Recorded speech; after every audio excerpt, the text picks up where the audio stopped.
जब लिन मोरे ने देखा कि कंकाल योद्धाओं ने भूत राजा को घेर लिया है, तो लिन मोयू ने सोचा कि अगर ऐसा ही चलता रहा तो भूत राजा उसकी कंकाल सेना से कुचल जाएगा। लेकिन वो भूत राजा आकाश में ऊंचा कूदा और सारे कंकाल उससे गिर गए। उस भूत राजा ने शॉकवेव अटैक का इस्तेमाल किया और जमीन पर प्रहार किया। जब लिन मोयू ने वो हमला देखा तो उसने सोचा कि शॉकवेव कौशल वुल्फ किंग के दहाड़ने से कहीं ज्यादा शक्तिशाली है। भूत राजा ने लिन मोयू के कंकालों पर आग उगलना शुरू कर दिया, जिससे कंकाल योद्धाओं का शारीरिक बल कम होने लगा। लिन मोयू ने अपने कंकाल योद्धाओं को वापस समनिंग स्पेस में लौटने के लिए कहा। लिन मोयू जानता था कि उसे भूत राजा के कौशल को रोकना होगा। लिन मोयू ने भूत राजा की आग की सांस का मुकाबला करने के लिए सोल फ्लेम का इस्तेमाल किया। सोल फ्लेम ने भूत राजा के शरीर में आग लगा दी। लिन मोयू के पास केवल 40 स्पिरिट पावर बची थी। वो जानता था कि उसके पास ज्यादा स्पिरिट नहीं है, इसलिए उसे भूत राजा को अभी हराना होगा। लिन मोयू के कंकाल योद्धाओं ने रेस स्ट्राइक कौशल का इस्तेमाल किया और अपनी तलवारों से भूत राजा पर कूद पड़े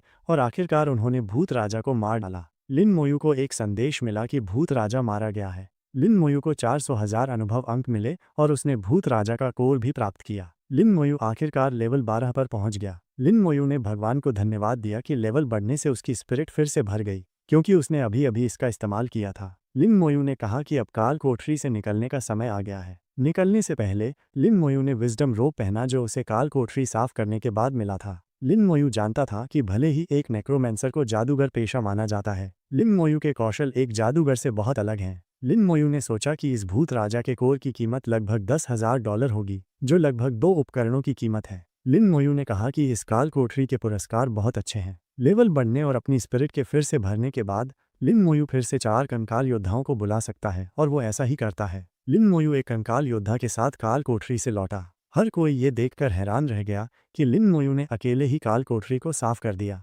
चलते समय लिन मोयू ने सोचा कि काल कोठरी का कूल डाउन 12 घंटे है, लेकिन जंगली जानवरों का शिकार करने से बहुत कम अनुभव मिलता है। 10 को मारने पर एक काल कोठरी के राक्षस के बराबर भी नहीं मिलता। वो बस काल कोठरी के फिर से खुलने का इंतजार करेगा और इस समय का उपयोग ध्यान करने और अपनी स्पिरिट पावर को ठीक करने में करेगा। लिन मोयू एक पेड़ के नीचे आराम करने बैठ गया और उसका कंकाल योद्धा हाल ही में काल कोठरी से उसकी रखवाली कर रहा था। लिन मोयू ने अपनी सबसे बड़ी कमजोरी का पता लगाया और समझा कि उसके कौशल कैसे काम करते हैं। लिन मोयू सोच रहा था कि अगर वो लाश विस्फोट का ठीक से उपयोग कर सके तो ये सोल फ्लेम के लिए एक अजेय कौशल है। ये न केवल दुश्मन के कौशल को बाधित कर सकता है, बल्कि दुश्मन की रक्षा को भी अनदेखा कर देता है। एक दुस्वप्न स्तर का बॉस इसके खिलाफ अच्छी तरह से नहीं लड़ पाएगा। 12 घंटे बाद लिन मोयू जाग गया। अब वो फिर से 4 कंकाल योद्धाओं को बुला सकता है। लिन मोयू काल कोठरी की ओर जाने लगा। उसने कुछ लोगों को वहां देखा। उसने सोचा कि ये लोग आमतौर पर जंगल के बाहर इकट्ठा होते हैं, इसलिए वे काफी अनुभवी हैं। लेकिन जब उसने निंग यी के बारे में सोचा तो वो बहुत ही अनोखी थी। जब लिन मोयू काल कोठरी के प्रवेश द्वार पर गया तो उसने देखा कि वहां बहुत से लोग जमा हो गए हैं। लिन मोयू ये देखकर हैरान रह गया कि क्या हो रहा है। एक आदमी हंटर्स ऑफ डायनेस्टी गिल्ड से बहस कर रहा था। उसने उनसे कहा कि क्या डायनेस्टी गिल्ड बहुत अन्यायपूर्ण नहीं हो रहा है। डायनेस्टी गिल्ड को उन्हें काल कोठरी में प्रवेश करने से रोकने का क्या अधिकार है। अन्य खिलाड़ी भी चिल्लाने लगे कि काल कोठरी डायनेस्टी गिल्ड की संपत्ति नहीं है। उनके काल कोठरी में जाने से डायनेस्टी गिल्ड को कोई फर्क नहीं पड़ेगा। डायनेस्टी गिल्ड के टीम लीडर ने अन्य शिकारियों से कहा कि उनके गिल्ड लीडर काल कोठरी के अंदर एक काम पूरा कर रहे हैं। जब तक वो नहीं हो जाता किसी को अंदर जाने की अनुमति नहीं है। एक अन्य शिकारी जो डायनेस्टी गिल्ड के टीम लीडर के सामने था चिल्लाया कि डायनेस्टी गिल्ड सिर्फ अपनी शक्ति का दुरुपयोग कर रहा है। डायनेस्टी गिल्ड के शिकारी ने उस शिकारी पर आग से हमला किया। वह शिकारी वहां से दूर जा गिरा। अन्य शिकारियों ने देखा कि वो मर गया है। वे सभी डर गए और कहने लगे कि वो उसे कैसे मार सकता है। डायनेस्टी गिल्ड के शिकारी ने हंसते हुए अन्य शिकारियों से पूछा कि अगर वे एक बेकार आदमी को मार दें तो क्या होगा। अगर उन शिकारियों में हिम्मत है तो आकर उनसे बदला लें। अन्य शिकारी क्रोधित थे लेकिन डरे हुए भी थे। तभी लिन मोयू वहां गया और एक शिकारी से पूछा कि क्या हो रहा है। जब उस शिकारी ने लिन मोयू को देखा तो उसने पहचान लिया कि लिन मोयू वो आदमी है जिसने अकेले ही काल कोठरी को साफ किया था। उस शिकारी ने लिन मोयू को बताया कि डायनेस्टी गिल्ड को भूत राजा का कोर चाहिए, लेकिन उसकी ड्रॉप रेट बहुत कम है। यह केवल दुस्वप्न स्तर में गिरेगा और 100 दिनों में केवल एक बार दिखाई देगा। आज पिछले ड्रॉप के बाद 100वां दिन होना चाहिए, इसलिए वे अब कार्रवाई कर रहे हैं। अभी गिल्ड लीडर अंदर राक्षसों को साफ कर रहा है और किसी को अंदर नहीं जाने दे रहा है। उस शिकारी ने लिन मोयू को बताया कि भूत राजा के कोर को पाने का काम वास्तव में डायनेस्टी गिल्ड ने किया था, लेकिन अभी तक किसी ने इसे नहीं किया है। भूत राजा के कोर की कीमत कम से कम 3000 गोल्ड है। 1000 गोल्ड को कीमत के रूप में रखना सिर्फ गंदा है और केवल एक मूर्ख ही इसे उन्हें उस कीमत पर बेचेगा। जब लिन मोयू ने उस शिकारी की बात सुनी तो लिन मोयू ने सोचा कि ये क्या संयोग है। लिन मोयू को पिछली बार भूत राजा का कोर मिला था, लिन मोयू ने उस शिकारी से कोर के उपयोग के बारे में पूछा। उस शिकारी ने लिन मोयू को बताया कि इसे भूत राजा की अंगूठी में बनाया जा सकता है। सभी गुण 10 बढ़ जाते हैं और सभी कौशल स्तर 1 बढ़ जाते हैं। इसका उपयोग लेवल 15 से किया जा सकता है और ये लेवल 40 से नीचे का सबसे मजबूत एक्सेसरी है। लिन मोयू ने सोचा कि एक शुरुआती के लिए एक शक्तिशाली अंगूठी है, ये एक ओवर पावर्ड एक्सेसरी जैसा लगेगा। उस शिकारी ने लिन मोयू को बताया कि डायनेस्टी गिल्ड का गिल्ड लीडर शियाजिंग अकादमी का लक्ष्य रख रहा है। यही कारण है कि उसे अंगूठी की इतनी बुरी तरह जरूरत है। उनके गिल्ड में एक कीमियागर की कमी नहीं है और उन्होंने सभी आवश्यक सामग्री एकत्र कर ली है। उन्हें बस इसकी आवश्यकता है। अब बस भूत राजा का कोर बचा था। उस शिकारी की बात सुनकर लिन मोयू काल कोठरी के प्रवेश द्वार की ओर जाने लगा, ये सोचते हुए कि जो कुछ भी हो रहा है वे उसके स्तर बढ़ाने के रास्ते में आ रहे हैं। उस शिकारी ने लिन मोयू को रोकने की कोशिश करते हुए कहा कि वे डायनेस्टी गिल्ड का मुकाबला नहीं कर सकते। अगर वे ऐसा करते हैं तो वे मर जाएंगे। डायनेस्टी गिल्ड का टीम लीडर उस मरे हुए शिकारी के शव पर पैर रख रहा था। जब उसने लिन मोयू को आते हुए देखा तो उसने लिन मोयू से पूछा कि क्या वो भी मरने आया है। लिन मोयू ने डायनेस्टी गिल्ड के टीम लीडर को गुस्से से देखा और उसे हटने के लिए कहा, ये कहते हुए कि वे लिन मोयू का रास्ता रोक रहे हैं। डायनेस्टी गिल्ड के टीम लीडर ने उस शिकारी के शव को लात मारी और लिन मोयू को छोटा कहा। उसने लिन मोयू से पूछा कि क्या उसने दीवार पर अपना सिर मारा है, क्या वो जानता है कि वो किससे बात कर रहा है। लिन मोयू ने फिर से उसे गुस्से से देखा और उसे हटने के लिए कहा। डायनेस्टी गिल्ड के टीम लीडर ने लिन मोयू पर अपने अप्रेजल कौशल का इस्तेमाल किया और पता चला कि लिन मोयू एक लेवल 12 नेक्रोमैंसर है। टीम लीडर ने लिन मोयू से कहा कि लिन मोयू एक लेवल 12 का नौसिखिया है जो शब्दों को नहीं समझता। उसने लिन मोयू से पूछा कि लिन मोयू बाहर राक्षसों को क्यों नहीं मार सकता, उसे काल कोठरी में प्रवेश करने की क्या आवश्यकता है। एक अन्य डायनेस्टी गिल्ड का शिकारी हंसा और कहा, नेक्रोमैंसर, ये किस तरह का पेशा है। लिन मोयू डायनेस्टी गिल्ड के शिकारी की ओर चल रहा था। अन्य शिकारियों ने लिन मोयू को रोकने की कोशिश करते हुए कहा कि डायनेस्टी गिल्ड किसी की नहीं सुनता और लिन मोयू को मारने में संकोच नहीं करेगा। लिन मोयू गुस्से से डायनेस्टी गिल्ड के टीम लीडर को देखते हुए आगे बढ़ रहा था। टीम लीडर ये देखकर हैरान रह गया कि लिन मोयू उससे डरा हुआ नहीं है। यहाँ तक कि लिन मोयू की नज़र से टीम लीडर घबरा गया। टीम लीडर ने अपना हथियार लिन मोयू पर उठाया और उससे कहा कि अगर लिन मोयू ने एक और कदम आगे बढ़ाया तो टीम लीडर उसे मार देगा। लिन मोयू हिचकिचाया नहीं और डायनेस्टी गिल्ड के शिकारियों की ओर चल दिया। टीम लीडर ने अपने शिकारियों को लिन मोयू को मारने का आदेश दिया। टीम लीडर का नाम झाओ जी था। वो एक लेवल 25 का मेज था। वो आगे आया और अपना बैरियर लगाया और लिन मोयू को चुनौती देते हुए कहा कि लिन मोयू जैसा लेवल 12 का कोई भी व्यक्ति उसकी ढाल को नहीं तोड़ पाएगा, भले ही वो चुपचाप खड़ा रहे और लिन मोयू उसे मारने दे। लिन मोयू ने अपने कंकाल योद्धा को झाओ जी को मारने का आदेश दिया। लिन मोयू के कंकाल योद्धा ने झाओ जी पर हमला किया। झाओ जी ये देखकर आश्चर्यचकित रह गया कि उसका बैरियर टूट रहा है। उसने सोचा कि यह किस प्रकार का समन किया हुआ प्राणी है, ये इतना मजबूत क्यों है। उसकी ढाल को समान स्तर के किसी अन्य पेशेवर के कम से कम 5 हमलों को झेलने में सक्षम होना चाहिए, लेकिन अभी ये अधिक से अधिक केवल एक हमले को ही झेल सकता है। कंकाल योद्धा ने अपने रेज स्ट्राइक कौशल का उपयोग किया। झाओ जी को एहसास हुआ कि अगर ये हमला उसकी ढाल से टकराया तो उसकी ढाल टूट जाएगी और वो मर जाएगा। झाओ जी ने लिन मोयू के कंकाल योद्धा को पीछे धकेलने के लिए अपने फायर रिपल्शन रिंग अटैक का इस्तेमाल किया। झाओ जी पीछे हट गया और अपने टीम के शिकारियों से लिन मोयू पर हमला करने के लिए कहा। एक नाइट ने लिन मोयू के कंकाल योद्धा पर हमला किया। उसने चिल्लाकर कहा कि वो लिन मोयू के सभी घिनौने समन को नष्ट कर देगा, लेकिन लिन मोयू के कंकाल योद्धा ने उसे पीछे धकेल दिया और आकाश में फेंक दिया। वो नाइट ये सोचकर हैरान रह गया कि ये कैसे संभव है। लिन मोयू का कंकाल योद्धा फिर से शियाओ जी की ओर कूदा। झाओ जी ने अपने तीरंदाजों को समनर लिन मोयू को मारने के लिए कहा। उसने कहा कि अगर वे लिन मोयू को मार देंगे तो ये समन गायब हो जाएंगे। डायनेस्टी गिल्ड के तीरंदाजों ने लिन मोयू पर निशाना साधा और लिन मोयू से कहा कि चूंकि लिन मोयू ने डायनेस्टी गिल्ड को चुनौती देने की हिम्मत की है, इसलिए उसे मरने के लिए तैयार रहना चाहिए। उन्होंने लिन मोयू पर तीर चलाए। अन्य शिकारियों ने लिन मोयू को सावधान रहने और चकमा देने के लिए कहा। लिन मोयू ने 2 और कंकाल योद्धाओं को बुलाया। उन दोनों कंकाल योद्धाओं ने लिन मोयू को उन तीरों से बचाया। वे दोनों तीरंदाज ये देखकर हैरान रह गए कि वे दोनों कंकाल योद्धा भी लड़ाई में शामिल हो गए हैं। झाओ जी ये जानकर आश्चर्यचकित रह गया कि लिन मोयू एक से अधिक कंकाल योद्धाओं को बुला सकता है। झाओ जी ने अपने अन्य शिकारियों से उसे कुछ समय देने के लिए कहा। झाओ जी ने लिन मोयू पर हमला करने के लिए अपने फायर सरपेंट डांस कौशल का इस्तेमाल किया। फायर सरपेंट डांस एक लेवल 20 मेज का एक्सक्लूसिव कौशल है। 3 मेजों में से केवल एक ही उस कौशल को सीखने में सक्षम है। ये एक लेवल 20 मेज का सबसे मजबूत हमला कौशल है। अन्य शिकारियों ने सोचा कि लिन मोयू मुसीबत में है। लिन मोयू के चारों ओर आग ही आग थी। शियाओ जी ये सोचकर मुस्कुराया कि लिन मोयू अब मर चुका होगा। लिन मोयू के सभी कंकाल योद्धा उस अग्नि हमले में जल रहे थे, लेकिन झाओ जी ये देखकर बहुत हैरान रह गया कि वहाँ कई कंकाल योद्धा बचे हुए हैं जो डायनेस्टी गिल्ड की संख्या से अधिक हैं। सभी कंकाल योद्धा डायनेस्टी गिल्ड के शिकारियों की ओर आ रहे थे। झाओ जी ने अपने शिकारियों से फॉर्मेशन अटैक का इस्तेमाल करने के लिए कहा। झाओ जी ने डायनेस्टी गिल्ड के हर शिकारी की ताकत, चपलता, स्पिरिट और गति को बढ़ाया। शियाओ जी ये सोचकर मुस्कुराया कि उनका गिल्ड बेहद अनुभवी है और जानता है कि एक साथ कैसे काम करना है। डायनेस्टी गिल्ड अजेय है। लिन मोयू ने अन्य सामान्य शिकारियों से पीछे हटने के लिए कहा। फिर लिन मोयू ने अपने हाथ में सोल फ्लेम को बुलाया और डायनेस्टी गिल्ड के तीरंदाजों पर हमला किया। उस तीरंदाज का शरीर नीली आग में जल रहा था। झाओ जी ने अपने हीलर से उस तीरंदाज को ठीक करने के लिए कहा। जब वो हीलर उस तीरंदाज को ठीक कर रहा था तो झाओ जी ने सोचा कि उनके हीलर अच्छे हैं, लेकिन वो तीरंदाज उस हीलर के ठीक करने के बाद मर गया। वो हीलर और झाओ जी दोनों ये देखकर बहुत हैरान रह गए। झाओ जी ने लिन मोयू की दिशा में देखा। कंकाल योद्धाओं की एक सेना डायनेस्टी गिल्ड की ओर आ रही थी। शियाओ जी ने सोचा कि क्या उनका गिल्ड वास्तव में एक व्यक्ति द्वारा मिटा दिया जाएगा। लिन मोयू ने अपने कंकाल योद्धा को एक साथ झाओ जी पर हमला करने का आदेश दिया। डायनेस्टी गिल्ड के टैंक नाइट ने अपनी ढाल का इस्तेमाल किया। कंकाल योद्धाओं ने टैंक पर हमला करने के लिए रेस स्ट्राइक कौशल का इस्तेमाल किया। टैंक ने शियाओ जी से कहा कि वो अब और नहीं टिक सकता। झाओ जी ने अपने अन्य शिकारियों से उसकी मदद करने के लिए कहा। उसने पूछा कि सपोर्ट कहाँ है।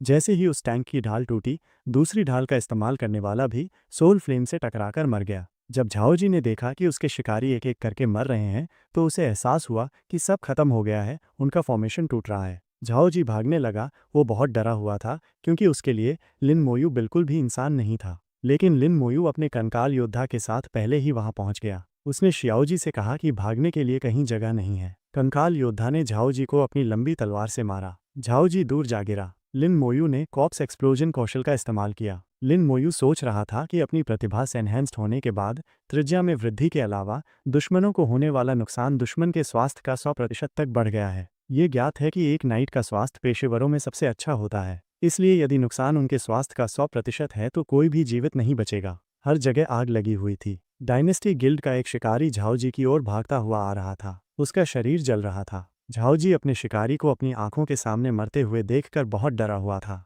लिन मोयू आग से बाहर आ गया। उसने अपने चेहरे से खून साफ किया और काल कोठरी के प्रवेश द्वार की ओर चलने लगा। लेकिन काल कोठरी में जाने से पहले लिन मोयू ने डायनेस्टी गिल्ड के हर सदस्य को मारने के लिए कॉप्स एक्सप्लोजन का इस्तेमाल किया। अन्य शिकारी ये देखकर बहुत हैरान रह गए कि वास्तव में कुछ भी नहीं बचा है, यहाँ तक कि उनके शव भी नहीं। ये पूरी तरह से सफाया था। हर कोई जानता है कि डायनेस्टी गिल्ड इसे जाने नहीं देगा। शिकारी जानते हैं कि डायनेस्टी गिल्ड के व्यक्तित्व के साथ वे निश्चित रूप से उन्हें एक एक करके पकड़ेंगे और मार डालेंगे। शिकारियों ने सोचा कि क्यों न वे सब अभी ही चले जाएं। गिल्ड के सदस्य अब सब मर चुके हैं, वैसे भी कोई उन्हें नहीं ढूंढ पाएगा। आधे घंटे बाद डायनेस्टी गिल्ड का गिल्ड लीडर काल कोठरी से बाहर आया। वह खुश नहीं था क्योंकि वह अभी भी भूत राजा का कोर नहीं पा सका था, लेकिन काल कोठरी के सामने कोई नहीं था। गिल्ड लीडर दूसरे शिकारी के साथ था। उसने उससे पूछा कि यहाँ कोई क्यों नहीं है। गिल्ड लीडर ये सोचकर हैरान रह गया कि शियाओ जी और बाकी लोग कहाँ गए। अन्य रैंडम लोगों का क्या हुआ, वे सब गायब हो गए हैं। उसने अपने दूसरे शिकारी से संदेश भेजने के लिए कहा। अगर वे आसपास हैं तो वे निश्चित रूप से जवाब देंगे। गिल्ड लीडर सोच रहा था कि क्या हो रहा है, क्या शियाओ जी उन्हें यहाँ छोड़ गया था। डायनेस्टी गिल्ड के लीडर ने कहा कि कुछ तो गड़बड़ है। वो सोच रहा था कि शियाओ जी की क्षमता के साथ उन्हें इस क्षेत्र में सबसे मजबूत होना चाहिए। क्या ये भी संभव है कि वो मारा गया हो? अगर यहाँ कोई लड़ाई हुई थी तो इसका कोई निशान क्यों नहीं है? उसने अपने अन्य शिकारियों से कहा कि यहाँ खतरा हो सकता है, उन्हें पहले चले जाना चाहिए। 1 घंटे बाद काल कोठरी के अंदर लिन मोयू काल कोठरी के बॉस भूत राजा से लड़ रहा था। लिन मोयू को एक सिस्टम संदेश मिला कि भूत राजा मारा गया है। 400,000 अनुभव अंक दिए गए। लिन मोयू ने कांस्य स्तर का हथियार प्राप्त किया। भूत राजा की जादू की किताब मिली। निम्न स्तर का राक्षस कोर मिला। लिन मोयू ने सोचा कि भूत राजा का कोर फिर से बॉस द्वारा नहीं गिराया गया। वो शियाजिंग अकादमी पहुंचने तक इंतजार करेगा और भूत राजा की अंगूठी बनाने से पहले एक कीमियागर को ढूंढेगा। लिन मोयू उस भूत राजा की जादू की किताब पढ़ रहा था। उसने सोचा कि ये जादू की किताब काफ़ी उपयोगी है। ये सोल फ्लेम और कॉप्स एक्सप्लोजन के लिए अच्छी है, लेकिन ये कंकाल योद्धाओं के लिए बेकार है। लिन मोयू काल कोठरी से निकलने ही वाला था कि अचानक उसे एक संदेश मिला कि लिन मोयू का नेक्रोमेंसर अब लेवल 13 पर है। लिन मोयू सोच रहा था कि अनुभव अंक एक साथ मिलना मुश्किल होता जा रहा है। वो अपने अगले काल कोठरी में लेवल 14 तक नहीं पहुंचेगा, और यदि वो लेवल 15 तक पहुंचना चाहता है तो उसे इस काल कोठरी को 3 बार और करना होगा। यदि वह समय पर विचार करे तो वो अधिक से अधिक 5 बार काल कोठरी कर सकता है और लेवल 16 तक पहुंच सकता है। ये उसकी इच्छा से थोड़ा कम है, लेकिन ये उसके शियाजिंग अकादमी में प्रवेश करने के लिए पर्याप्त होना चाहिए। लिन मोयू ने काल कोठरी प्रणाली से उसे बाहर टेलीपोर्ट करने के लिए कहा। जब लिन मोयू बाहर आया तो उसने देखा कि सब लोग जा चुके हैं। उसने अनुमान लगाया कि ये अपेक्षित था, उनके लिए जाना सबसे अच्छा विकल्प था। उसने कहा कि ये काल कोठरी फिर से कूल डाउन में है, वो कल फिर आएगा। अगले दिन शिया शुई भी उसी सिहाई खदान काल कोठरी में जाती है जहां लिन मोयू शिकार कर रहा था। वो आखिरकार लेवल 10 पर पहुंच गई और सिहाई खदान काल कोठरी को चुनौती देने आई। लेकिन शिया शुई लिन मोयू को अपने कंकाल योद्धा के साथ देखकर आश्चर्यचकित रह गई। वो जानती है कि इस जगह पर वो अकेला है जो इस तरह के कंकाल योद्धाओं को बुला सकता है, लेकिन वो लिन मोयू को अकेले जाते हुए देखकर और भी अधिक हैरान थी। शिया शुई को ये विश्वास करना मुश्किल था कि लिन मोयू पहले से ही अकेले काल कोठरी को साफ कर सकता है। उसने सोचा कि वो भी एक दुर्लभ एलिमेंटल मेज है, उसके लिए पार्टी ढूंढना आसान होगा। शिया शुई ने कहा कि वो लिन मोयू से नहीं हारेगी। 45 मिनट बाद काल कोठरी के अंदर लिन मोयू सोते हुए भूत राजा के सामने खड़ा था। लेवल बढ़ने और अपनी स्पिरिट को ठीक करने के लिए ध्यान का उपयोग करने के बाद लिन मोयू की कंकाल सेना अब 72 पर है। लिन मोयू ने भूत राजा को जगाने के लिए सोल फ्लेम कौशल का इस्तेमाल किया। लिन मोयू ने फिर से भूत राजा को मार डाला और भूत राजा की लंबी धनुष प्राप्त की। लिन मोयू ने भूत राजा से कहा कि वो इतना उदास न हो। उसने कहा कि वो कुछ और बार आने के बाद चला जाएगा, और क्या वो एक राक्षस नहीं है जिसे मारने के लिए बनाया गया है, इसलिए मारा जाना कोई आश्चर्य की बात नहीं है, और उसके द्वारा मारा जाना भूत राजा के लिए तेज और कम कष्टदायक है। लिन मोयू ने भूत राजा से कहा कि वो उसे मारना नहीं चाहता, लेकिन उसके पास कोई विकल्प नहीं है, क्योंकि उसे स्तर बढ़ाने की ज़रूरत थी। लिन मोयू अब 80% पर लेवल 13 पर है। 12 घंटे बाद लिन मोयू फिर से वापस आता है और शैतानी मुस्कान के साथ भूत राजा से कहता है कि डरो मत, वो सिर्फ 3 बार और वापस आएगा। लिन मोयू ने भूत राजा को फिर से मार डाला और भूत राजा का राजदंड प्राप्त किया। लिन मोयू अब 60 पर लेवल 14 पर है। लिन मोयू काल कोठरी के बाहर बैठ गया और सोच रहा था कि अब उसके पास 76 कंकाल योद्धा हैं और उसके गुण 2300 तक बढ़ गए हैं। ये बहुत बुरा है कि वो अपने कंकाल योद्धाओं के कौशल को नहीं बढ़ा सकता। अचानक किसी ने उसे बुलाया। वह शिया शुई थी। वह अभी अभी काल कोठरी से बाहर आई थी। वह कीचड़ से सनी हुई थी। उसने लिन मोयू से उसके स्तर के बारे में पूछा। लिन मोयू ने उसे बताया कि वो लेवल 14 पर है। शिया शुई ये जानकर हैरान रह गई कि लिन मोयू लेवल 14 पर है। उसने उससे पूछा कि वो इतनी जल्दी कैसे है। शिया शुई अभी लेवल 11 पर है। शिया शुई ने सोचा कि उसकी पार्टी 2 बार काल कोठरी साफ करने के बाद बहुत थक गई है और वे मुश्किल से लेवल 11 तक ही पहुंच पाए हैं। शिया शुई ने लिन मोयू से कहा कि भले ही वो अकेले काल कोठरी को साफ कर सकता है, लेकिन उसका स्तर इतनी जल्दी नहीं बढ़ेगा। शिया शुई ने सोचा कि शुरुआती काल कोठरी में लिन मोयू लेवल 7 पर था और वो लेवल 5 पर थी। अब ऐसा कैसे है कि वो लेवल 11 पर है और लिन मोयू लेवल 14 पर है? उनके स्तरों में अंतर इतना बड़ा क्यों होता जा रहा है? शिया शुई ने लिन मोयू से ये कहने के बाद लौट गई कि वो खुद को लिन मोयू से हारने नहीं देगी। लिन मोयू ये सोचकर हैरान रह गया कि क्या वो अभी अभी बाहर नहीं आई थी। वो फिर से अंदर जाने के लिए दूसरी पार्टी क्यों ढूंढ रही है? क्या उसके पास कूल डाउन नहीं है? 1 घंटे बाद जब शिया शुई बाहर आई तो उसने लिन मोयू को वहां देखा। उसने चिल्लाकर कहा कि वो लेवल 11 की एलिमेंटल मेज है, पार्टी की तलाश में है। शिया शुई सोच रही थी कि एक बार पर्याप्त नहीं है, उसे इसे और अधिक करना होगा। लिन मोयू ने उसकी ओर देखा और सोचा कि शिया शुई बहुत प्रतिस्पर्धी है, उसे कूल डाउन के बारे में पूछने का अवसर नहीं मिल रहा है। 1 घंटे बाद शिया शुई फिर से काल कोठरी से बाहर आई। वो बहुत थकी हुई थी, लेकिन उसने कहा कि वो लिन मोयू से नहीं हारेगी। लिन मोयू ने उससे पूछने की कोशिश की, लेकिन अचानक किसी ने चिल्लाकर कहा कि वे सिहाई काल कोठरी को साफ करना चाहते हैं, उन्हें यहाँ एक मेज़ की कमी है। शिया शुई उनके पास गई और उनसे कहा कि वो लेवल 11 की एलिमेंटल मेज़ है, वो जा सकती है। आधे घंटे बाद शिया शुई फिर से बाहर आई। इस बार वो बहुत थकी हुई थी। उसने लिन मोयू से कहा कि वो आखिरकार लेवल 12 पर है, वो जल्द ही लिन मोयू को पकड़ लेगी। लिन मोयू ने उससे पूछा कि क्या वो थकी नहीं है। शिया शुई ने कहा कि जाहिर है वो एक उंगली भी नहीं हिलाना चाहती। लिन मोयू ने उससे पूछा कि वो ऐसा क्यों कर रही है। शिया शुई गुस्सा हो गई और लिन मोयू से पूछा कि क्या उसे ये पूछने में शर्म नहीं आती। इतने वर्षों तक उससे पिछड़ने के बाद वो इस बार निश्चित रूप से उसे पीछे छोड़ देगी। लिन मोयू ने अपना चेहरा ढक लिया और पूछा, सिर्फ इसलिए? लिन मोयू ने सोचा कि अगर उसे पहले पता होता तो वो उसे पहला स्थान दे देता। शिया शुई ने उसे बताया कि ये सिर्फ इतना नहीं है, वो शियाजिंग अकादमी में भी जाना चाहती है। क्या लिन मोयू भी वहाँ नहीं जा रहा है? उसे समझना चाहिए। लिन मोयू ने सोचा कि शियाजिंग अकादमी की परीक्षा देने के लिए कम से कम लेवल 15 होना चाहिए और लेवल 16 अधिक सुरक्षित रहने के लिए। शिया की गति से अब लेवल 15 तक पहुंचना बहुत मुश्किल होगा। लिन मोयू ने शिया शुई से कहा कि उसे दुस्वप्न स्तर को साफ करना चाहिए, वो उस तरह से तेजी से स्तर बढ़ाएगी। शिया शुई ने उससे पूछा कि क्या वो मजाक कर रहा है। उसने कहा कि एलीट पार्टियों में शामिल होना मुश्किल है, क्योंकि वे केवल लेवल 16 और 17 के पेशेवरों की तलाश में हैं। वो केवल लेवल 12 पर है, इसलिए कोई उसे नहीं चाहता। इसलिए वो केवल सामान्य स्तर को ही साफ कर सकती है। उसके लिए लेवल 14 तक पहुंचना कोई समस्या नहीं होनी चाहिए। और अगर वो कड़ी मेहनत करती है तो लेवल 15 तक पहुंचना असंभव नहीं होना चाहिए। लिन मोयू गंभीर हो गया और याशुआ से पूछा कि वो काल कोठरी के कूलडाउन समय को कैसे अनदेखा कर पा रही है। शियाशुई हैरान रह गई। उसने लिन मोयू से पूछा कि क्या वो नहीं जानता। उसने कहा कि लिन मोयू के पास कुछ ऐसा है जो वो नहीं जानता। उसने लिन मोयू से कहा कि अगर वो कृपया कहेगा तो वो उसे बताएगी। लिन मोयू ने बिना कुछ कहे बस उसकी ओर देखा। शियाओई ने लिन मोयू को मूर्ख कहा। उसने कहा कि लिन मोयू को ये भी नहीं पता कि कैसे साथ खेलना है। वे कहते हैं कि एक मेज़ के विचार सबसे उज्जवल होते हैं, लेकिन यहाँ लिन मोयू मूर्ख बन रहा है। उसने लिन मोयू को एक उपकरण दिया और उसे बताया कि ये एक कूल डाउन आइटम है। ये वो आइटम है जो उसे काल कोठरी के कूल डाउन को रीसेट करने देता है। यह एक शुरुआती स्तर का कूल डाउन ताबीज़ था जिसका 7 बार और इस्तेमाल किया जा सकता था। लिन मोयू को विश्वास नहीं हो रहा था कि ऐसा भी कुछ होता है। लिन मोयू ने याशुई से पूछा कि क्या ये महंगा है। शियाशुई ने उसे बताया कि ये काफ़ी महंगा होना चाहिए। जब उसके पिता ने उसे ये दिया तो वह बहुत दुखी लग रहे थे। लिन मोयू ने सोचा कि अगर ये शियाशुई के लिए महंगा है तो वो इस ताबीज़ का उपयोग नहीं कर पाएगा। शियाशुई चिंतित थी और कहा कि उसे 2 दिनों में सभी 7 अवसरों का उपयोग करना होगा, साथ ही अपने खुद के कूल डाउन को भी। उसे लेवल 15 तक पहुंचने से कम 9 बार और काल कोठरी को साफ करना होगा। वो बहुत थकी हुई है। लिन मोयू ने बिना कुछ कहे उसकी ओर देखा। फिर उसने याशुआ से पूछा कि क्या वो उसके साथ पार्टी कर सकता है।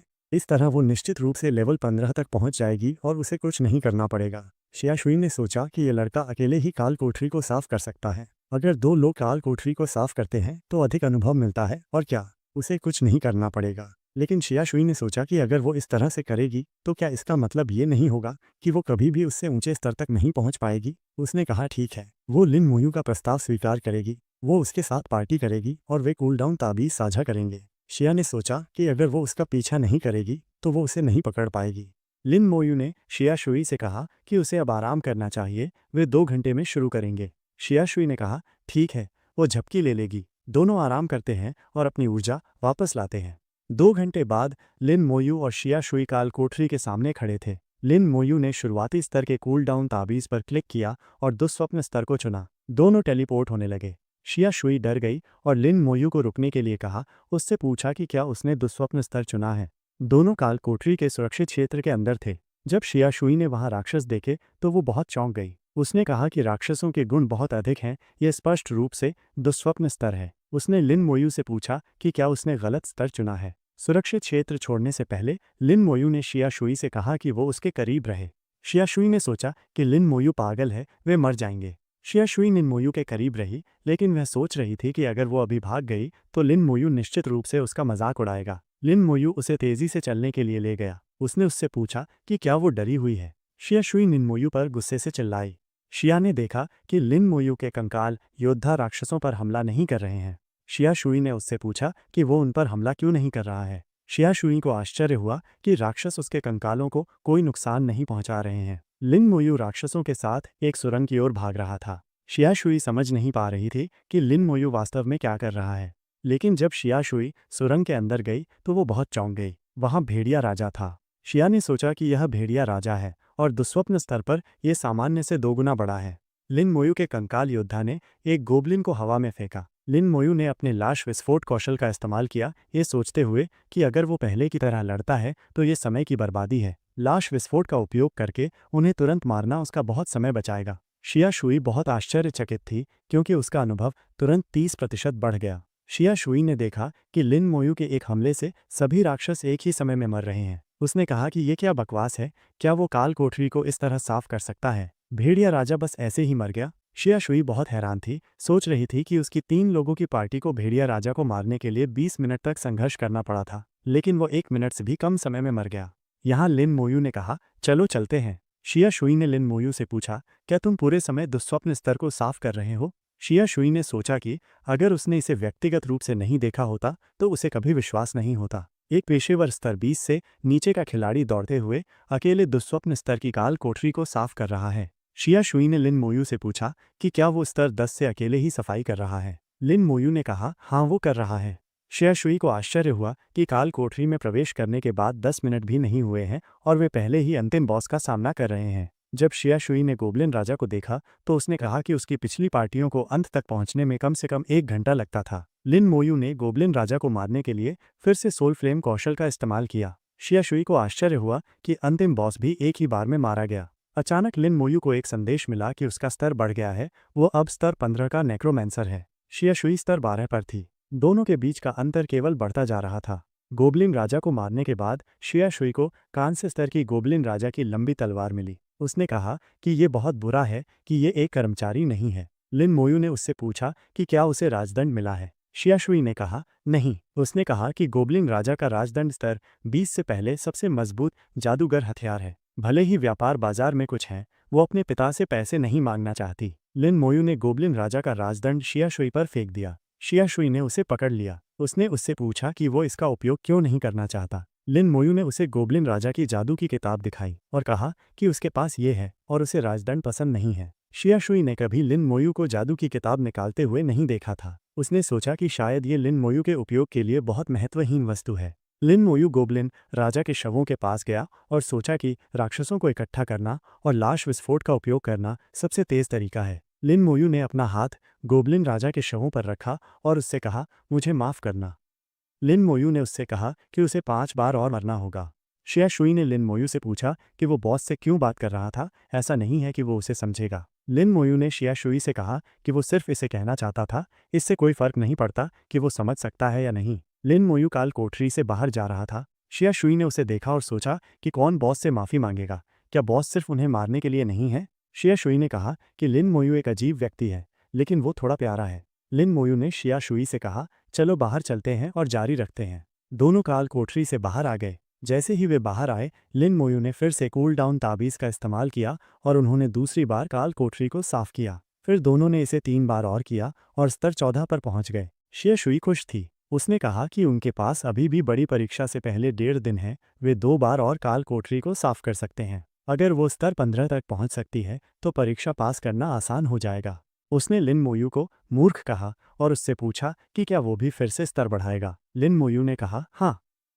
शिया शुई ने उससे पूछा क्यों नहीं, उसने चैंपियन बनने की कोशिश क्यों नहीं की। शिया शुई ने लिन मोयू को बताया कि उसे चैंपियन बनने के लिए बहुत सारे अंक मिलेंगे और वो शियाजिंग अकादमी में बेहद उपयोगी है, और सबसे महत्वपूर्ण बात यह है कि उसे क्रिएशन सेमिनरी में प्रवेश करने का मौका मिलेगा। लिन मोयू ने उससे पूछा कि क्रिएशन सेमिनरी क्या है। शिया शुई ने कहा कि उसने अपने पिता से सुना है कि क्रिएशन सेमिनरी उनके देश का सबसे अच्छा है। अगर शियाजिंग अकादमी प्रतिभाशाली अभिजात वर्ग से भरी है तो क्रिएशन सेमिनरी शक्ति के शिखर पर प्रतिभाशाली लोगों से भरी है। उसने सुना था कि सीनियर सुचियान जिन अंदर हैं और वो शिहाई शहर से एकमात्र हैं। शिया शुई ने कहा कि उसे लगता है कि लिन मोयू के पास दूसरा बनने का मौका है अगर वो प्रवेश कर सकता है। उसने शर्त लगाई कि प्रिंसिपल लू अपने सपनों में भी मुस्कुराएंगे। वो सोच रही थी कि लिन मोयू की सफाई की विधि पहले कभी नहीं देखी गई है और उसने उसकी समझ को पूरी तरह से ताज़ा कर दिया है। अगर वो भी सेमिनरी में प्रवेश नहीं कर सकता तो कौन कर सकता है। लिन मोयू ने सोचा कि उसकी बहन शियाजिंग अकादमी में है, इसलिए उसे अंदर दाखिल होना ही होगा। अगर क्रिएशन सेमिनरी का कोई मौका है तो वो इसे आजमाएगा। शिया शुई ने लिन मोयू के दोस्त यांग लिन को पीछे देखा। यांग लिन स्तर 11 का नाइट था। शिया शुई ने कहा कि यांग लिन पहले से ही स्तर 11 का है, लेकिन बहुत बुरा है कि वो एक नाइट है और उसका स्तर अभी दुश्मनों का सामना करने के लिए पर्याप्त नहीं है। एक सामान्य स्तर की पार्टी को कम से कम स्तर 13 के नाइट की आवश्यकता होगी। कोई उसे अपनी पार्टी में शामिल नहीं कर रहा था। लिन मोयू ने शिया शुई से यांग लिन को साथ लाने के लिए कहा। शिया शुई ने कहा ठीक है। डायनेस्टी गिल्ड के अंदर वांग जिहाओ, डायनेस्टी गिल्ड के नेता को उच्च अधिकारियों से डांटा जा रहा था। उन्होंने वांग जिहाओ से पूछा कि उसने काल कोठरी को प्रतिबंधित करने के बारे में क्या सोचा। क्या वे सोचते हैं कि देश और संघ केवल सजावट के लिए हैं? उन्होंने उसे बताया कि अगर वो मरना चाहता है तो गिल्ड को अपने साथ न खींचे। एक उच्च अधिकारी ने वांग जिहाओ को गिल्ड में रहने और फिलहाल कहीं नहीं जाने के लिए कहा। क्योंकि वो पहले से ही स्तर 16 का है, इसलिए उसे परीक्षा शुरू होने का धैर्यपूर्वक इंतजार करना चाहिए। वांग जिहाओ ने उच्च अधिकारी से पूछा कि फिर वे शियाओजी और बाकी लोगों का क्या करें। उच्च अधिकारी ने वांग जिहाओ को बताया कि उसने पहले ही लोगों को जांच के लिए भेज दिया है। वांग जिहाओ को अब इससे परेशान होने की ज़रूरत नहीं है। इस व्यक्ति के लिए बिना किसी निशान के कई लोगों को गायब करने में सक्षम होने के लिए उसकी ताकत वांग जिहाओ की कल्पना से कहीं अधिक है। दूसरी ओर शिहाई माइनिंग काल कोठरी के सामने यांग लिन, लिन मोयू और शिया को एक साथ देखकर आश्चर्यचकित था। यांग लिन मुस्कुराया और उनसे पूछा कि क्या वे दोनों डेटिंग कर रहे हैं। शिया गुस्सा हो गई और यांग लिन से चुप रहने के लिए कहा, नहीं तो वो उसका मुंह फाड़ देगी। यांग लिन हंसा और कहा कि वो सिर्फ मजाक कर रहा था, इसलिए उसे बुरा नहीं मानना चाहिए। शिया ने यांग लिन से कहा कि वो अब कोई पार्टी न ढूंढे और उनके साथ आए। जैसे ही उनका कूल डाउन खत्म होगा, वे निश्चित रूप से उसे परीक्षा से पहले स्तर 12 तक ले जाएंगे। यांग लिन ये सुनकर भावुक हो गया। उसने उनसे कहा कि वे दोनों उसके उद्धार करता हैं, क्योंकि वो जिस अकादमी में जाना चाहता है उसे केवल स्तर 12 की आवश्यकता है। शिया शुई ने यांग लिन से कहा कि अगर वो इस तरह से व्यवहार करता रहा तो वे उसकी मदद नहीं करेंगे। यांग लिन शिया शुई के सामने झुक गया और उससे कहा कि चिंता न करे, वो सुनेगा और उसके हर आदेश का पालन करेगा। अगर वो उसे पूर्व की ओर जाने के लिए कहेगी तो वो निश्चित रूप से पूर्व की ओर जाएगा, और अगर वो उसे मरने का नाटक करने के लिए कहेगी तो वो निश्चित रूप से मरने का नाटक करेगा। शिया यांगलिन से बहुत चिढ़ गई। उसने उसे चुप रहने के लिए कहा। यांगलिन ने कहा कि वो उसकी आज्ञा का पालन करेगा, लेकिन उसके कूल डाउन कब रीसेट होंगे। शियाओई ने उसे बताया कि 10 घंटे। यांगलिन ने एक स्टाइलिश पोज बनाई और कहा कि वो पहले आराम करे और वो जाकर कुछ और राक्षसों का शिकार करेगा। उसने लिन मोयू को शुभकामनाएं दी, क्योंकि वो उसे प्रोत्साहित कर रहा था कि वो जल्द या बाद में शियाशुई को पालेगा। शियाशुई बहुत गुस्सा हो गई और यांगलिन पर एक आग का गोला फेंका। वो शर्मिंदा हुई और कहा कि यांगलिन बहुत परेशान करने वाला है, वो इसके लायक है। लिन मोयू ने उससे कहा कि यांगलिन को सिर्फ छेड़ना पसंद है। 10 घंटे बाद जब यांगलिन ने लिन मोयू को काल कोठरी की कठिनाई को दुस्वप्न के रूप में चुनते हुए देखा तो वो डर गया। उसने शिया शुई से पूछा कि क्या उन्होंने गलत कठिनाई चुनी है, ये दुस्वप्न कठिनाई क्यों है। शिया शुई ने उससे कहा कि इतने सवाल न पूछे और चुपचाप पीछे पीछे चलो। यांग लिन को अंततः राहत मिली कि केवल वही नहीं है जो इस तरह प्रतिक्रिया करेगा। यांग लिन शिया शुई का बारीकी से पीछा कर रहा था। शिया शुई ने उससे पूछा कि वो उसके इतने करीब क्यों चिपका हुआ है। यांग लिन ने कहा कि ये दुस्वप्न कठिनाई है, अगर उसे खरोंच भी लग जाए तो वो मर जाएगा। शिया शुई ने उससे पूछा कि क्या वो सामने एक शूरवीर नहीं है। लिन मोयू काल कोठरी के बॉस गोबलिन राजा से लड़ रहा था। उसने गोबलिन राजा पर लाश विस्फोट का इस्तेमाल किया। गोबलिन राजा उस हमले में मर गया। यांग लिन दुस्वप्न कठिनाई में बॉस को देखकर बहुत चौंक गया, और वो भी इतनी जल्दी मर गया। एक ऐसा बॉस जिसे 10 लोगों की पार्टी को भी हराना मुश्किल लगेगा। शियाशुई ने उससे कहा कि इसमें आश्चर्यचकित होने की कोई बात नहीं है। यांग लिन कूदा और लिन मोयू के पैर पकड़ लिए, उससे विनती की कि जब लिन मोयू भविष्य में अन्य काल कोठरी को साफ करे तो उसे साथ लाए। शिया शुई ने यांग लिन से पूछा कि क्या वो कम से कम एक शूरवीर की तरह व्यवहार कर सकता है, और इस तरह व्यवहार करने के बजाय कुछ रीढ़ की हड्डी दिखा सकता है। यांग लिन ने शिया शुई से पूछा कि जब लिन मोयू जैसा बॉस आसपास हो तो शूरवीर की तरह अभिनय करने का क्या फायदा है, एक शूरवीर को क्या करना चाहिए। लिन मोयू ने यांग लिन से उसका पैर छोड़ने के लिए कहा। उसने कहा कि वो भविष्य में यांग लिन को साथ लाएगा। यांग लिन ने इसके लिए उसका धन्यवाद किया। लिन मोयू सोच रहा था कि उसे एक और काल कोठरी करनी है और वो स्तर 16 का हो जाएगा। शिया शोई स्तर 15 पर और गाओ यांग भी स्तर 12 पर पहुंच जाएंगे, और इसके बाद परीक्षा होगी। शिनशिया साम्राज्य एक्सचेंज पॉइंट की दीवार पर विभिन्न स्कूलों के प्रिंसिपल अपने स्कूलों के बच्चों के लौटने का इंतजार कर रहे थे। लियू यंग, लिन मोयू के प्रिंसिपल अन्य स्कूलों के प्रिंसिपलों के साथ थे। उनमें से एक ने कहा कि कल पहले से ही परीक्षा है, वो सोच रही है कि चीज़ें कैसी होंगी। एक अन्य प्रिंसिपल ने लियू यून से पूछा कि उसने सुना है कि उनके स्कूल के 2 प्रतिभाशाली छात्र शियाजिंग अकादमी का लक्ष्य रख रहे हैं। लियून ने उन्हें बताया कि लिन मोयू और शियाजिंग अकादमी के लिए प्रयास करने जा रहे हैं। अन्य प्रिंसिपलों ने कहा कि पिछले साल के मानक के अनुसार केवल स्तर 15 वाले लोगों के पास अधिक मौका होगा, और स्तर 16 वाले निश्चित रूप से अंदर हो जाएंगे, और ये मुश्किल है। स्तर 15 ठीक है, लेकिन शिहाई शहर में स्तर 16 तक पहुंचना बहुत मुश्किल है। सुशियान शिंग के अलावा केवल लिन मोयू की बहन ही कभी स्तर 16 तक पहुंची है। प्रिंसिपल लियू युन सोच रहे थे कि लिन मोयू लिन मोहन का भाई है और दूसरा शिया परिवार का गौरव है, शायद दोनों चमत्कार करेंगे। अचानक छात्र आने लगे। पहले शुजेन थे, एक स्तर 12 तलवारबाज। वह शिंजिया साम्राज्य के एक अलग स्कूल से था। उसके प्रिंसिपल खुश थे और कह रहे थे कि जैसा कि उनके स्कूल के प्रतिभाओं में से एक से उम्मीद थी। अगला छात्र जुआन मिंग था, एक स्तर 13 ईगल आई आर्चर। वह भी दूसरे स्कूल से थी। जुआन मिंग के प्रिंसिपल ने शुजेन के प्रिंसिपल को ताना मारा और कहा कि जुआन मिंग शुजेन से एक स्तर ऊपर है। शुजेन के प्रिंसिपल ने उससे कहा कि स्तर कुछ भी निर्धारित नहीं करते, इससे महत्वपूर्ण परीक्षा में उनके परिणाम है। प्रिंसिपल लियू यून जानते हैं कि ये दोनों पुराने प्रिंसिपल अच्छा दिखने की कोशिश कर रहे हैं, लेकिन हर कोई लगभग एक जैसा है। अभी तक कोई भी स्तर 14 से ऊपर का नहीं दिखा है। एक प्रिंसिपल ने प्रिंसिपल लियू यून से पूछा कि शिया शुई, लिन मोयू, गाओ यांग अभी तक क्यों नहीं आए हैं। लियून ने उनसे कहा कि वे तीनों यहीं होने चाहिए, और जैसे ही उन्होंने कहा वे तीनों एक साथ वहां पहुंच गए। लियून मुस्कुराए और कहा कि ये अच्छा है कि वे सुरक्षित वापस आ गए हैं। वह सोच रहे थे कि उनका स्तर क्या है। गाओ यांग स्तर 12 पर था, तलवार और ढाल नाइट। सोनिया शुई स्तर 15 पर थी, एलिमेंटल मेज। अन्य प्रिंसिपल यह देखकर आश्चर्यचकित थे कि शिया शुई वास्तव में स्तर 15 पर पहुंच गई है। प्रिंसिपल लिू यूनसेन ने उनसे कहा कि बिन स्तर 15 का मतलब है कि उसके पास शियाजिंग अकादमी में प्रवेश करने का 80% मौका है। लू यून वास्तव में गर्व कर रहे थे और तभी लिन मोयू अपने चारों ओर एक मजबूत आभा के साथ आता है। वह स्तर 16 का नेक्रोमेंसर है।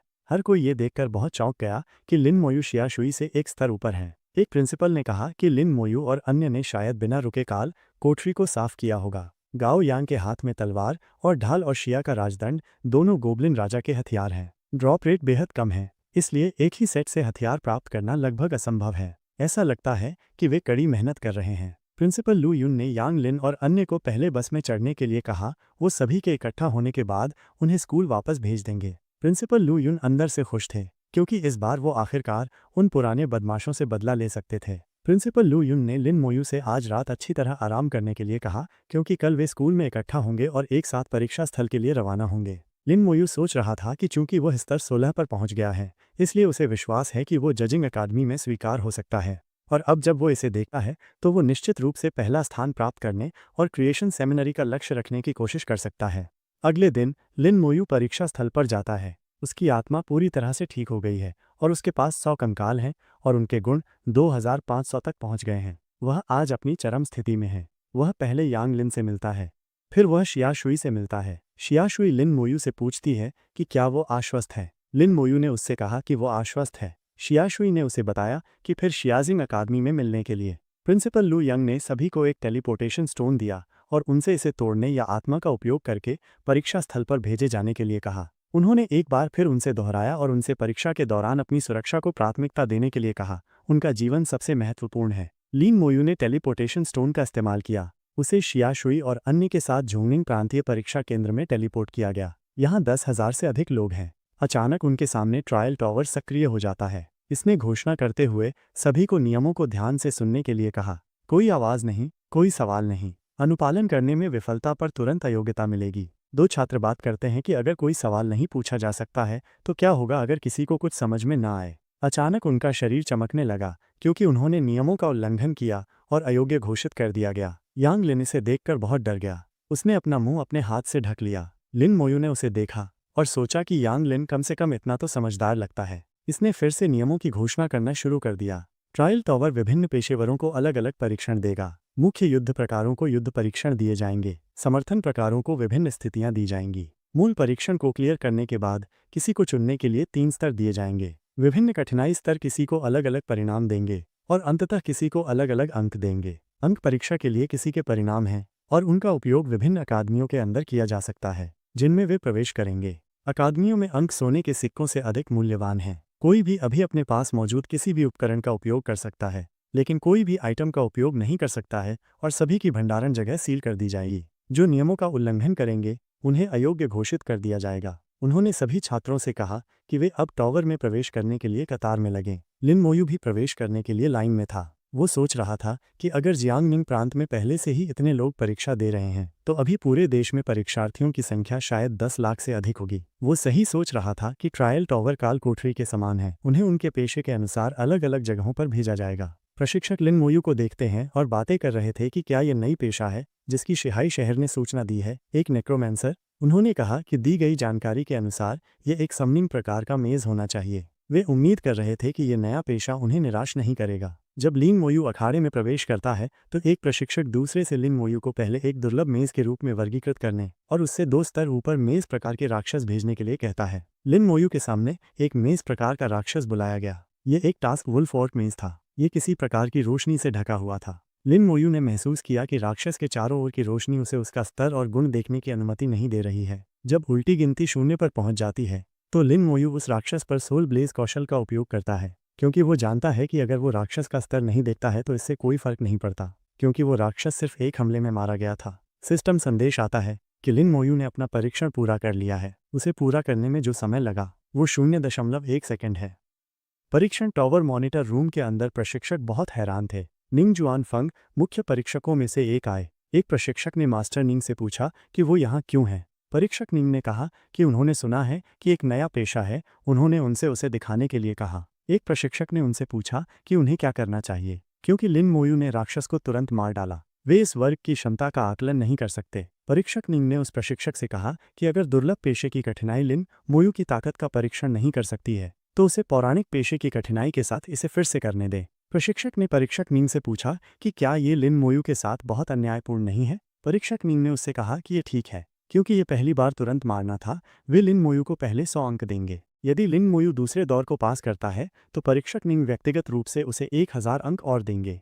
लिन मोयू को एक सिस्टम संदेश मिलता है जिसमें उसे दूसरे परीक्षा में प्रवेश करने के लिए कहा जाता है। सामने के राक्षस को मारें। ये स्तर 20 का वुल्फ बीस्टमैन मेज था। लिन मोयू ने फिर से वुल्फ बीस्टमैन मेज पर सोल ब्लेज का इस्तेमाल किया और वो तुरंत मर गया। प्रशिक्षक एक और तुरंत मारना देखकर आश्चर्यचकित थे। उन्होंने कहा कि ये एक पौराणिक वर्ग के स्तर पर है। परीक्षक निंग ने उससे कहा कि आगे परीक्षण की कोई आवश्यकता नहीं है और बस परीक्षा के दूसरे दौर में प्रवेश करें। सिस्टम संदेश आने लगे कि लड़ाकू पेशे के परीक्षार्थियों का पहला दौर खत्म हो गया है। उपस्थित परीक्षार्थी 10632 लोग हैं, पास 5220 लोग हैं। उन्होंने परिणामों की घोषणा की। पहले स्थान पर लिन मोयू था जिसने इसे 0.1 सेकंड में पूरा किया और 100 अंक प्राप्त किए। दूसरा जुओ में था जिसके 70 अंक थे। तीसरा शिया शुई जिसके 40 अंक थे और चौथे स्थान पर वोंग जिहाओ 10 अंकों के साथ था। जब शियास्ता ने परिणाम देखे तो वह आश्चर्यचकित रह गई, क्योंकि वो जानती थी कि लिन मोयू पहला स्थान प्राप्त करेगा, लेकिन 0.1 सेकंड बहुत हास्यास्पद है। लेकिन वो शियाशुई के सामने आत्मसमर्पण नहीं करेगी। जब राजवंश गिल्ड से वांग जिहाओ ने परिणाम देखे तो वो आश्चर्यचकित रह गया कि वो शीर्ष 3 में नहीं है। उसने कहा कि पहला स्थान उसका होना चाहिए था और लिन मोयू ने इसे 0.1 सेकंड में कर दिया। उसने कहा कि यह असंभव है, कोई गलती होनी चाहिए। दूसरी ओर लिन मोयू अनजान था कि उसे कितनी शक्ति का उपयोग करना चाहिए। जब उसने परिणाम देखे तो उसने सोचा कि क्या वो बहुत दूर चला गया। अचानक घोषणा होने लगी कि लड़ाकू व्यवसायों का दूसरा दौर शुरू हो गया है। परीक्षार्थी अपनी कठिनाई चुन सकते हैं। ये चेतावनी देता है कि परीक्षा के दूसरे दौर में चोटें लग सकती हैं। इसने परीक्षार्थियों से अपने आप को अधिक न मापने के लिए कहा। यदि किसी को कोई खतरा महसूस होता है तो वो हार मानकर चिल्ला सकता है। उनकी परीक्षा समाप्त हो जाएगी और उनके परिणाम वैसे ही ले लिए जाएंगे। सभी के सामने एक सिस्टम विंडो दिखाई दी जिसमें उनसे उनकी परीक्षा की कठिनाई चुनने के लिए कहा गया।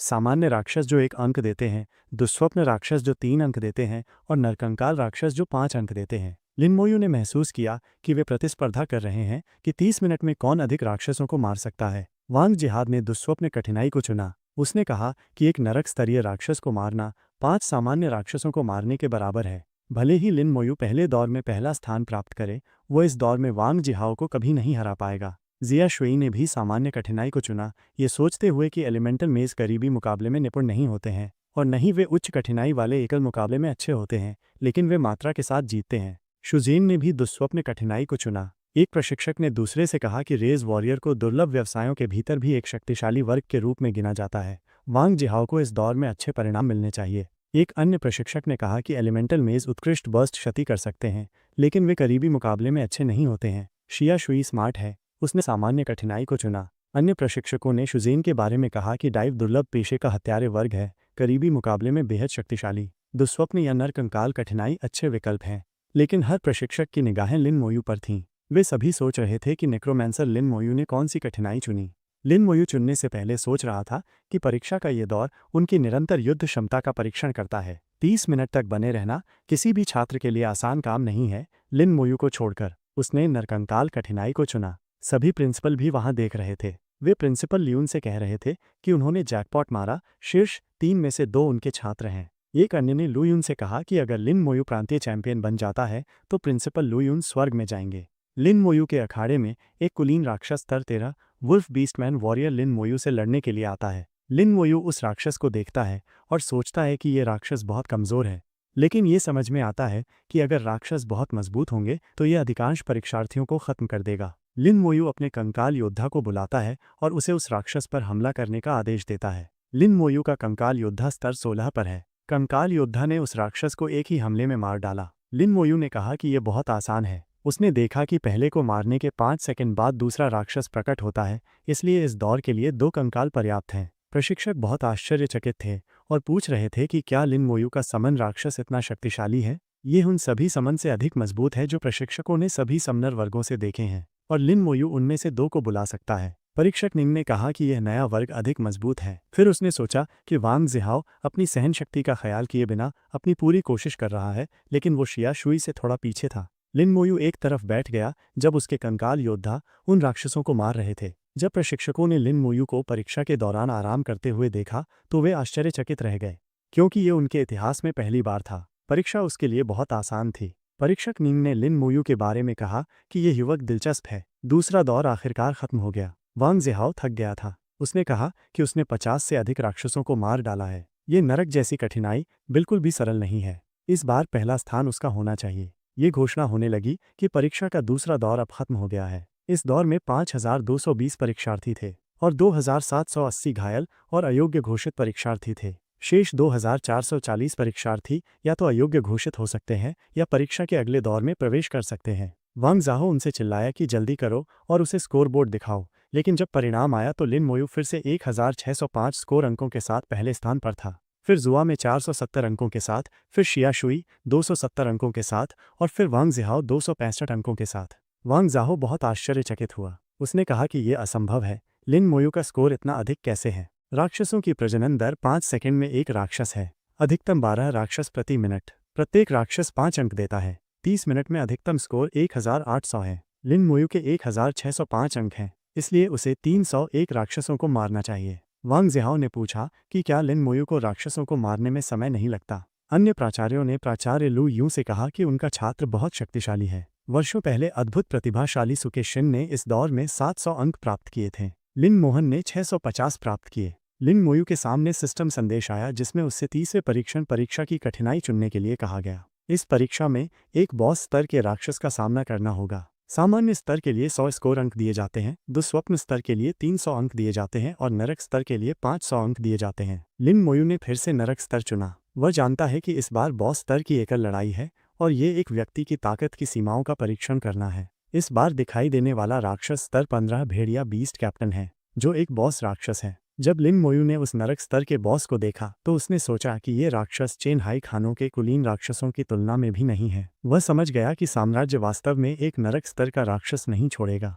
उसने अपने कंकाल योद्धा को राक्षस को मारने के लिए कहा। लिन मोयू अभी भी निराश था। 5 दौर की परीक्षाएं हैं। उसने आशा की कि अंतिम 2 उसे कुछ वास्तविक चुनौतियां प्रदान कर सकते हैं। दूसरी ओर वांग जिहाओ उस राक्षस से पागल की तरह लड़ रहा था। शिया शुई ने जादू का उपयोग करके लड़ाई की और शुजेन ने बॉस राक्षस से लड़ने के लिए अपने हत्यारे कौशल का उपयोग किया। लिन मोयू के कंकाल योद्धा ने बॉस राक्षस को मारने के लिए अपने रेड शॉट का इस्तेमाल किया। प्रशिक्षक एक और पलक झपकते ही हत्या देखकर आश्चर्यचकित रह गए। वे सोच रहे थे कि किस तरह का सम्मन राक्षस कौशल का उपयोग करता है। एक प्रशिक्षक ने परीक्षक निंग से कहा कि उन्हें लगता है कि उन्होंने लिन मोयू की वास्तविक ताकत को बिल्कुल भी नहीं मापा है। परीक्षक निंग ने उससे 5वें दौर की प्रतीक्षा करने के लिए कहा। यदि लिन मोयू प्रांतीय चैंपियन बनना चाहता है तो उसे 5वां दौर पास करना होगा। परीक्षक निंग को विश्वास नहीं है कि 5वां दौर लिन मोयू की सच्ची ताकत को नहीं माप सकता है। जब इस दौर के परिणाम आए तो लिन मोयू 2105 स्कोर अंकों के साथ पहले स्थान पर था। जुओ में दूसरे, शिया शुई तीसरे और वांग जिहाओ चौथे स्थान पर थे।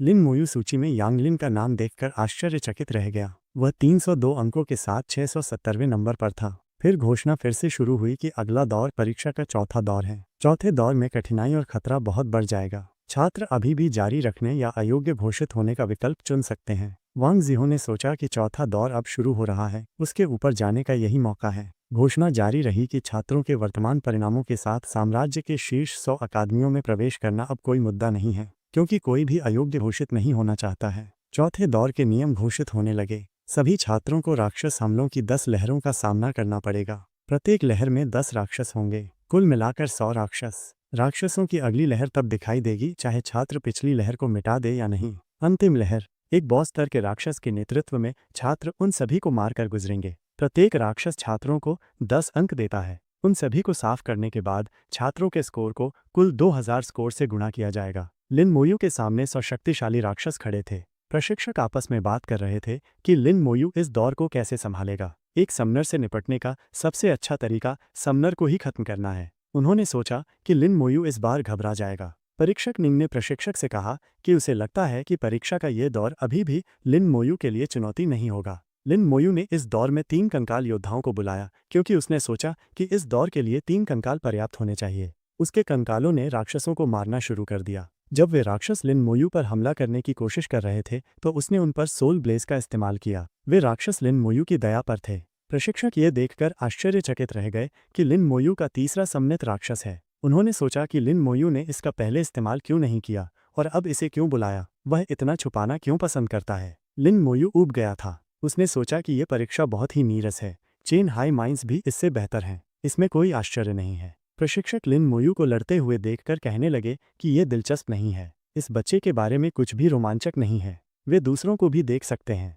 दूसरी स्क्रीन पर शिया शुई path of fire magic attack का इस्तेमाल कर रही थी। वह जानती है कि एओई हमले एलिमेंटल मेज की मजबूत सूट हैं। वह ऐसा कर सकती है। दूसरी ओर वांग जिहाओ अखाड़े के बाहर राक्षसों को मारने के लिए अपनी ताकत का इस्तेमाल कर रहा था। कई छात्र वहां इकट्ठे थे। वे बातें कर रहे थे कि ये बहुत डरावना है। उनके लिए मारने के लिए बहुत अधिक राक्षस हैं। एक ने कहा कि ये अच्छी बात है कि उसने अयोग्य घोषित कर दिया। वे बातें कर रहे थे कि लिन मोयू अद्भुत है। उसके कंकालों ने राक्षस के प्रकट होते ही उसे तुरंत मार डाला। यांग लिन भी वहीं था। उसने अन्य छात्रों से कहा कि लिन मोयू उसका बॉस है। वह अद्भुत है। उसने उन्हें उस समय के बारे में बताया जब लिन मोयू ने अकेले ही एक दुस्वप्न स्तर के काल कोठरी को पार किया था। उन्होंने कहा कि अकेले एक दुस्वप्न स्तर। एक छात्र ने कहा कि ये असंभव है, भले ही ये लिन मोयू हो। चौथे दौर में केवल 5 छात्र शेष थे जो लड़ रहे थे।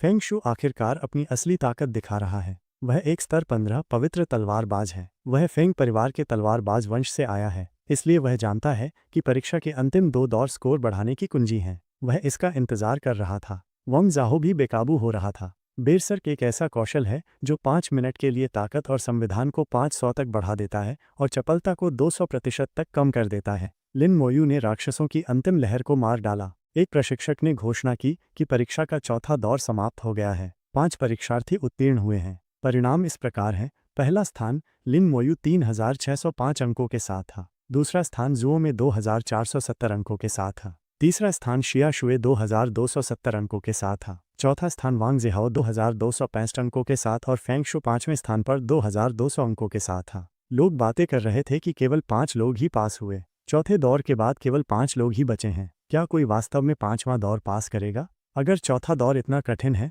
तो किसी ने 5वें की कठिनाई की कल्पना नहीं की थी। वांग जिहाओ थक गया था, लेकिन वह मुस्कुराया और कहा कि 5वां दौर वो है जहां वे वास्तव में विजेता का फैसला करते हैं। शियाशुए भी थकी हुई थी। उसने देखा कि वह शीर्ष 5 में है। शियाओजिंग अकादमी में प्रवेश करने में कोई समस्या नहीं होनी चाहिए। जुआन मिंग को भी कुछ चोट लगी थी, लेकिन उसने आत्मविश्वास से कहा कि वो शियाजिंग अकादमी जा रही है। एक प्रशिक्षक ने छात्रों से कहा कि वो जानता है कि सभी छात्र शियाजिंग अकादमी में प्रवेश करना चाहते हैं, लेकिन उन्हें शीर्ष 5 में प्रवेश करने के बाद आराम नहीं करना चाहिए। यदि वे 5वें दौर में पर्याप्त अच्छा प्रदर्शन नहीं करते हैं तो छात्रों को अभी भी बाहर कर दिया जाएगा। उन्होंने छात्रों से कहा कि यदि वे शियाजिंग अकादमी में प्रवेश करना चाहते हैं तो स्कोर अर्जित करने के लिए अपनी पूरी कोशिश करें। लिन मोयू और शियाशु दोनों सतर्क हो गए क्योंकि 5वें दौर के नियमों की घोषणा होने वाली थी। प्रशिक्षक ने उनसे कहा कि उन सभी 5 को एक विशेष स्थान अभियान स्थान पर टेलीपोर्ट किया जाएगा। अभियान स्थान लगातार बड़ी संख्या में सभी प्रकार के राक्षसों को उत्पन्न करेगा। यह पहली लहर में 100 से अधिक होगा और इसमें कुलीन वर्ग, नेता वर्ग